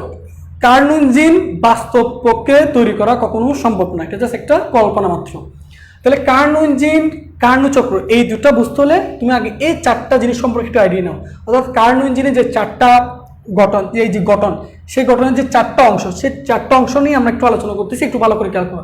চারটা অংশের মধ্যে একটা সিলিন্ডার থাকবে, একটা তাপ উৎস থাকবে, একটা তাপ অন্তরক আসন থাকবে, একটা তাপ গ্রাহক থাকবে। সো আমি এবার একটা একটা বিস্তারিত আলোচনা করি। দেখো একটু ভালো করে খেয়াল করবো এটা, ঠিক আছে?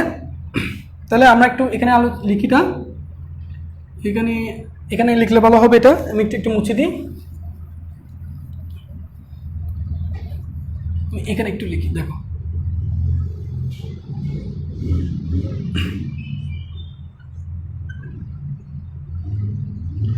সিলিন্ডার, দেখো সিলিন্ডারটা কি ভালো করে খেয়াল করবা।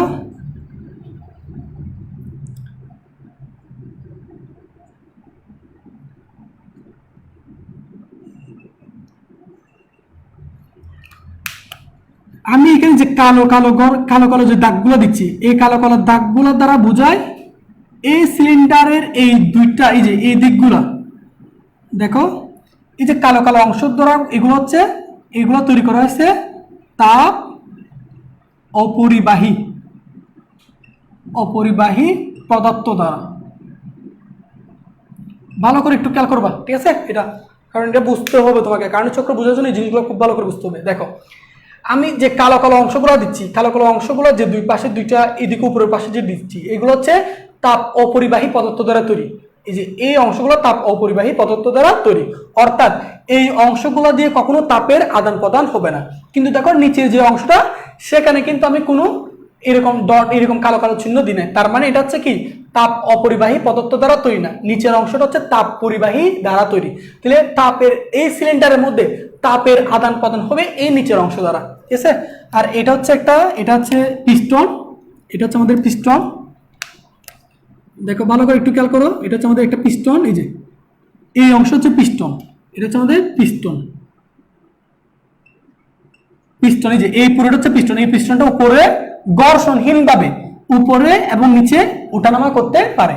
আর এখানে আমরা কার্যনির্বাহী বস্তু হিসেবে, সিলিন্ডারের মধ্যে কার্যনির্বাহী বস্তু হিসেবে আমরা কিছু আদর্শ গ্যাস রাখলাম। কি রাখলাম? আদর্শ গ্যাস। তাহলে এখানে আমি কার্যনির্বাহী মানে যে বস্তুর পরিবর্তন দ্বারা আমরা কার্নো ইঞ্জিনটা ব্যাখ্যা করব, এটাকে আমরা কার্যনির্বাহী বস্তু বলছি। এই কার্যনির্বাহী বস্তু হিসেবে আমরা কাকে কল্পনা করে নিচ্ছি? এখানে গ্যাসকে, ঠিক আছে? আমরা এই যে ইঞ্জিনের মধ্যে কার্যনির্বাহী বস্তু বলতে পেট্রোল, অকটেন, যেগুলো দ্বারা ইঞ্জিন পরিচালিত হয়, তাই না?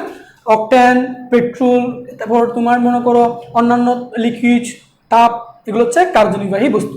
সো কার্নো ইঞ্জিন তার ইঞ্জিনের মধ্যে যে কার্যনির্বাহী বস্তু, সেই কার্যনির্বাহী বস্তু হিসেবে তিনি কাকে বিবেচনা করলেন? গ্যাসকে, ঠিক আছে? তাহলে সিলিন্ডারের এটুকু বুঝতে পারো কিনা দেখো, এটাকে পজ করে সিধা। তাহলে সিলিন্ডারের মধ্যে দুই পাশ এবং এই পিস্টনটা, এই দুই পাশ পিস্টনটা তাপ অপরিবাহী পদার্থ দ্বারা তৈরি, অর্থাৎ পরিবেশের সাথে, ভিতরে পরিবেশ বাইরের পরিবেশের সাথে এই অংশগুলো দ্বারা তাপের আদান প্রদান অংশে আমি কোনো এরকম ডট কালো চিহ্ন ইউজ করি নাই। তার মানে এটা হচ্ছে একটা এটা হচ্ছে তাপ পরিবাহী পদার্থ দ্বারা তৈরি। তাহলে তাপ পরিবাহী পদার্থ দ্বারা তৈরি হওয়ার কারণে সিলিন্ডারটা নিচের অংশ দিয়ে তাপের কি করতে পারবে? আদান প্রদান করতে পারবে। ওকে, এবার 1 নাম্বার গেল। 2 নাম্বার হচ্ছে তাপ উৎস, ঠিক আছে? তুমি এগুলো পড়বে। 2 নাম্বার তাপ উৎস। তাপ উৎসটা দেখো, এই তাপ উৎসে দেখো, তাপ উৎসের এই 4 পাঁচটা হচ্ছে তাপ। দেখো কালো, এই যে কালো কালো চিহ্ন দ্বারা বলতে বুঝাচ্ছি এই চারপাশ তাপ অপরিবাহী পদার্থ দ্বারা তৈরি হয়েছে, তার মানে এদিক দিয়ে কখনো তাপের আদান প্রদান হবে না পরিবেশের সাথে। এবং আমরা দেখো উপরের অংশে কিন্তু কোনো কি দি নাই, এরকম কালো ডট চিহ্ন দিই নাই, তাহলে এখানে তাপের আদান প্রদান হবে কোন অংশ দিয়ে, উপরের অংশ দিয়ে। এটা হচ্ছে একটা তাপ উৎস, এটা হচ্ছে একটা কি উৎস, তাপ উৎস। এই তাপ উৎসের তাপমাত্রা হচ্ছে T1।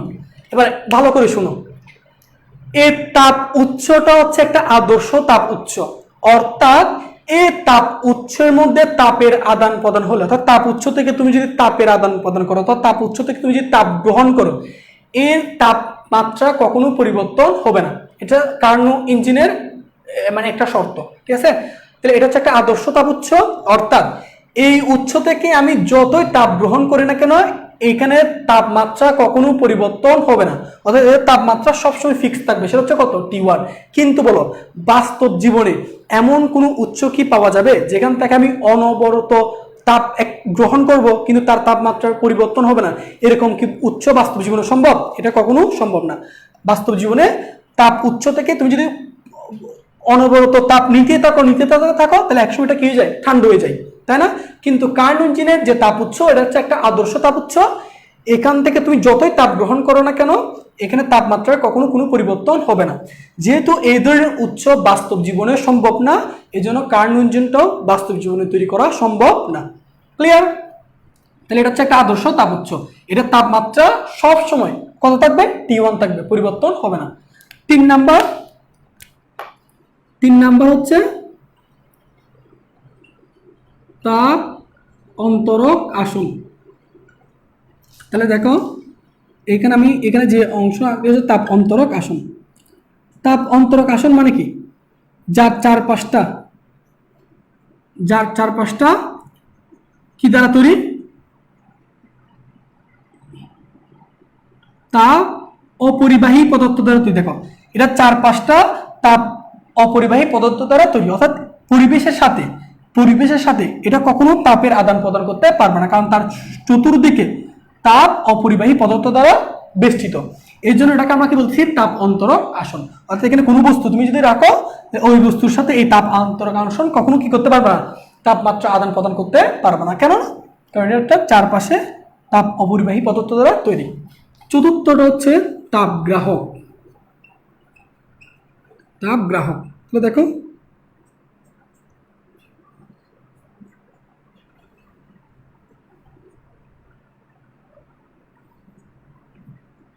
দেখো তাপগ্রাহকের এই অংশগুলো হচ্ছে তাপ অপরিবাহী পদার্থ দ্বারা তৈরি, অর্থাৎ পরিবেশের সাথে এই অংশে, নিচের অংশে, এই পাশে আদান প্রদান করতে পারবে না, কিন্তু উপরের অংশটা তাপ পরিবাহী দ্বারা তৈরি, তাহলে উপরের অংশে তাপের আদান প্রদান করতে পারবে। তাহলে হচ্ছে তাপগ্রাহক যেটা তাপ গ্রহণ করবে, এটার তাপমাত্রা হচ্ছে ধরে নিচ্ছি T2।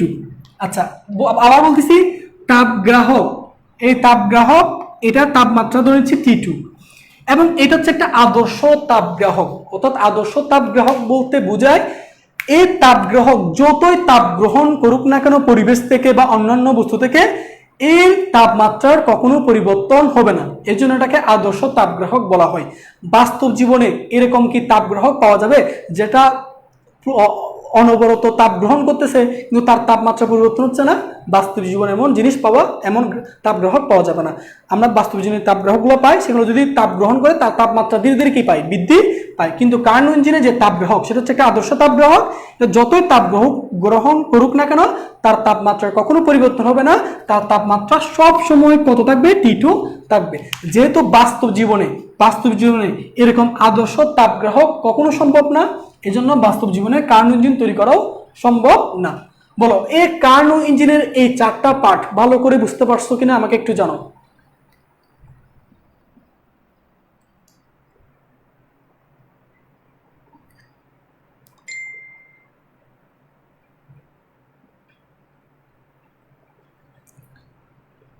বলো এটুকু বুঝতে পারছো কিনা আমাকে একটু জানাও তো। কার্নো ইঞ্জিনের যে 4টা পার্ট, এগুলো ভালো করে বুঝতে পারছো কিনা একটু জানাও, তারপর আমরা কার্নো চক্রের মধ্যে যাব।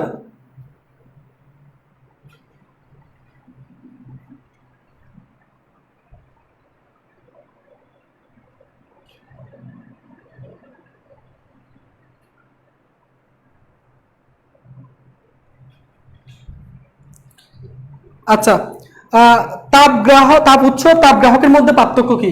আলী আকবর মারুফ। তাপ উৎস তাপ গ্রাহকের মধ্যে পার্থক্য হচ্ছে তাপ উৎস থেকে কোনো বস্তু তাপ গ্রহণ করবে, যেটা একটা তাপ উৎস, এটা তাপমাত্রা অনেক বেশি, এখান থেকে তাপ গ্রহণ করবে, কিন্তু তাপ গ্রহণ করা সত্ত্বেও এটা যেহেতু আদর্শ তাপ উৎস, এটা তাপমাত্রা কখনো পরিবর্তন হবে না। বাস্তব জীবনে এমন তাপ উৎস পাওয়া সম্ভব না।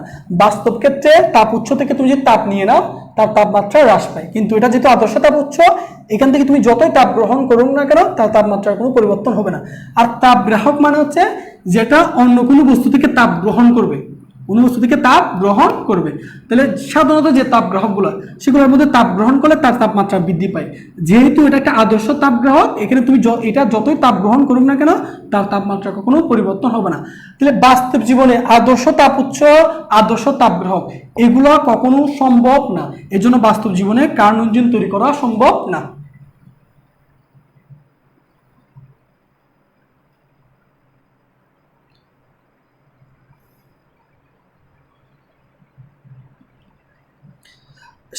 বাস্তব জীবন বলতে পৃথিবীতে আর কি, যে মানে বাস্তব ক্ষেত্রে, ঠিক আছে, দৈনন্দিন জীবনে যে আমাদের বাস্তব ক্ষেত্রে, এটা কখনো সম্ভব না। আচ্ছা, এই চারটা পার্ট কি বুঝতে পারছো? আমরা কি কার্নো চক্র এখন শুরু করব? বলো, এগুলো বুঝতে পারলে কার্নো চক্র খুব সহজে বুঝে নিতে পারবা।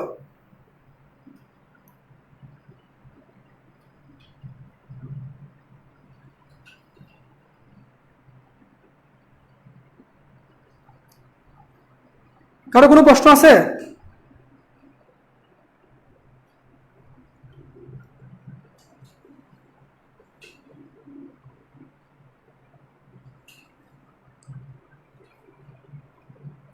আচ্ছা আচ্ছা, কার্নো চক্রটা একটু শুরু করতেছি। এটা একটু আমাদের টাইম লাগবে, ঠিক আছে? তোমাদের ক্লাসটা একটু লং টাইম হতে পারে, একটু কষ্ট করে আজকে, কারণ আমাদের একেবারে শেষ করে দিলে, আমরা আরেক ক্লাসে ম্যাথ করে দিলে আমাদের অধ্যায়টা শেষ হয়ে যাবে। বলো, বেশি ওভার হয়ে যাবে কার্নো চক্রকে আজকে পড়াবো নাকি আরেক দিন? একটু জানাও তো।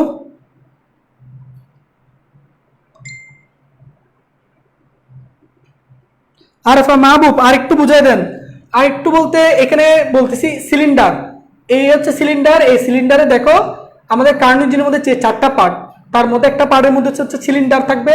সিলিন্ডারে এ পাশ এবং পিস্টন, এটা হচ্ছে তাপ অপরিবাহী পদার্থ, অর্থাৎ এই অংশগুলো দিয়ে তাপের আদান প্রদান সম্ভব না। এবং এখানে একটা পিস্টন আছে, এই পিস্টনটা উপরে ওঠানামা করতে পারে। আর এখানে কার্যনির্বাহী বস্তু হিসেবে আমরা কাকে রাখছি? গ্যাসকে রাখছি, এটার মধ্যে গ্যাস, ঠিক আছে? আচ্ছা, আরেকটা এখানে তাপ উৎস আছে, এটা হচ্ছে একটা আদর্শ তাপ উৎস। এখান থেকে তুমি যত তাপ গ্রহণ, অর্থাৎ তাপ উৎস থেকে আমরা তাপ নিই, এখান থেকে আমি যতই তাপ গ্রহণ করি না কেন, যেহেতু একটা আদর্শ তাপ উৎস, এটা তাপমাত্রার কখনো পরিবর্তন হবে না, এটা তাপমাত্রা অলওয়েজ ফিক্সড। সেটা হচ্ছে কত? T1। বাস্তব জীবনে এমন আদর্শ তাপ উৎস সম্ভব না। আর এটা হচ্ছে তাপ অন্তরক আসন, যার চারপাশটা তাপ অপরিবাহী পদার্থ দ্বারা তৈরি, যার কারণে পরিবেশের সাথে এই বস্তুটা কখনো তাপের আদান প্রদান করতে পারবে না। আর আরেকটা আছে তাপগ্রাহক। এই তাপগ্রাহক একটা আদর্শ তাপগ্রাহক, যেটা বস্তু থেকে তাপ গ্রহণ করবে, কিন্তু আদর্শ তাপগ্রাহক যেহেতু হওয়ার কারণে এটা যতই তাপ গ্রহণ করুন না কেন, এটা তাপমাত্রা কখনো পরিবর্তন হবে না, কখনো পরিবর্তন অর্থাৎ কখনো বাড়বে না, অর্থাৎ তাপমাত্রা সবসময় কত থাকবে? T2 থাকবে। এর জন্য এটাকে বলা হয় আদর্শ তাপগ্রাহক।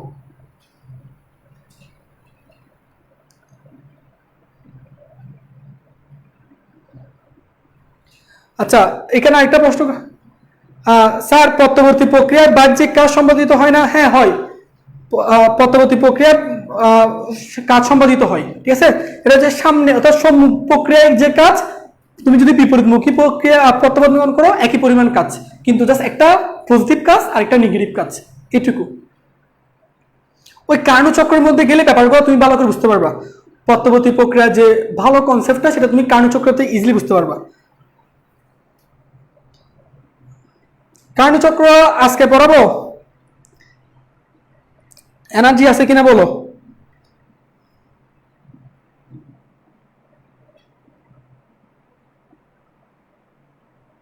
আচ্ছা, তাহলে আজকের মতো এটুকু শেষ করে দিচ্ছি। আগামীকাল একই টাইমে তোমাদের কার্নো চক্র এবং কার্নো চক্রের ম্যাথগুলো ভালো করে পড়াবো, ঠিক আছে? কার্নো চক্র কিন্তু সৃজনশীল প্রশ্ন আসে, তুমি কার্নো চক্রের যে ম্যাথগুলো তুমি দেখলে, সৃজনশীল প্রশ্নগুলো একটু দেখলেই বুঝতে পারবা যে কি পরিমাণ এই চক্র কারণচক্র থেকে বোর্ড পরীক্ষায় ম্যাথ আসে। সো কারণচক্র বোঝানোর জন্য আমি এই জিনিসগুলো তোমাদেরকে আগে থেকে ক্লিয়ার করে নিলাম।